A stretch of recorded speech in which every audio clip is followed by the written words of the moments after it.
அண்மை செய்தி. சேலம் ஓமலூர் அருகே மூதாட்டி கொலை வழக்கில் முக்கிய குற்றவாளி சுட்டு பிடிக்கப்பட்டிருக்கிறார். அது குறித்தான இந்த காட்சிகளையும் பார்க்கிறோம். இது பற்றிய மேலும் விவரங்களை எமது செய்தியாளர் சுதன் விவரிக்க கேட்கலாம். வணக்கம் சுதன். மூதாட்டி கொலை வழக்கில் முக்கிய குற்றவாளி தற்போது சுட்டு பிடிக்கப்பட்டிருக்கிறார். அவர் மீது என்னென்ன பிரிவுகளின் கீழ் வழக்கு பதிவானது செய்யப்பட்டிருக்கிறது? மேலும் இந்த கொலை வழக்கின் முழு பின்னணி என்ன? வணக்கம் தனலட்சுமி. சேலம் மாவட்டம் காடையாம்பட்டி அருகே தீவெட்டிப்பட்டி பகுதியில் கடந்த 20ஆம் தேதி சரஸ்வதி என்ற வயதான மூதாட்டி மாடு மேய்த்துக் கொண்டிருந்துள்ளார். அப்போது அவரை கொடூரமாக கொலை செய்துவிட்டு அவர் அணிந்திருந்த நகைகளை ஒருவர் கொள்ளையடித்து சென்றுள்ளார். இது தொடர்பாக போலீசார் சடலத்தை கைப்பற்றி வழக்கு பதிவு செய்து விசாரணை நடத்தி வந்தனர். இந்த நிலையில் இந்த கொலை சம்பவத்தில் ஈடுபட்ட நரேஷ்குமார் என்பவர் சங்ககிரி அருகே இருக்கக்கூடிய மலை அடிவாரத்தில் பதுங்கி இருப்பதாக தகவல் கிடைத்ததை அடுத்து போலீசார் அவரை பிடிப்பதற்காக அங்கு சென்றனர். அப்போது கையில் கத்தியுடன் இருந்த நரேஷ்குமார் காவலர்கள் விஜயராகவன் மற்றும் செல்வகுமார் ஆகியோரை கத்தியால் தாக்கியுள்ளார்.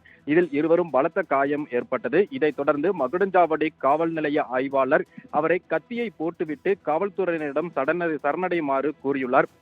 ஆனால் அவர் அதை கேட்காமல் தொடர்ந்து கையில் கத்தியை வைத்துக் கொண்டு போலீசாரை மிரட்டியதாக கூறப்படுகிறது. இதனால் போலீசார் அவருடைய வலது காலில் துப்பாக்கியால் சுட்டு அவரை பிடித்திருக்கின்றனர்.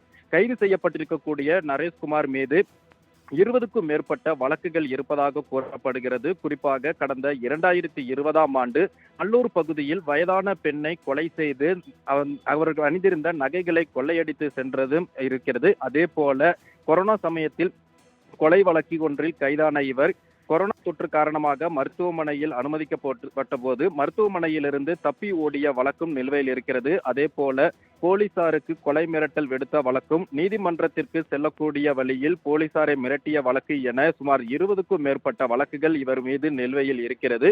குறிப்பாக நரேஷ்குமாரை பொறுத்தவரை கிராம பகுதியில் ஆடு மாடு மற்றும் மேய்க்கக்கூடிய பெண்களை குறிவைத்து, அதே போல வீட்டில் தனியாக இருக்கக்கூடிய வயதான மூதாட்டிகளை குறிவைத்து அவர்களை கொடூரமாக தாக்கி அவர்கள் அணிந்திருக்கக்கூடிய நகைகளை கொள்ளையடிக்கும் வழக்கம் கொண்டவர் எனவும் கூறப்படுகிறது. குறிப்பாக 20க்கும் மேற்பட்ட வழக்குகள் இவர் மீது நிலுவையில் இருக்கக்கூடிய நிலையில் அண்மையில் காடையாம்பட்டி அருகே மூதாட்டியை கொடூரமாக கொலை செய்து அவர் அணிந்திருந்த நகைகளை பறித்து சென்ற வழக்கில் போலீசார் அவரை கைது செய்ய முற்பட்ட போது அவர் 2 காவலர்களை கத்தியால் தாக்கிய நிலையில் தற்சமயம் போலீசார் அவரை துப்பாக்கியால் சுட்டு பிடித்துள்ளனர்.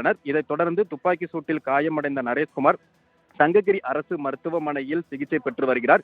மருத்துவ சிகிச்சை முடிந்த பிறகு அவரை சிறையில் அடைக்க போலீசார் நடவடிக்கை எடுத்து வருகிறார்கள். தனலட்சுமி, விவரங்களுக்கு நன்றி சுதன்.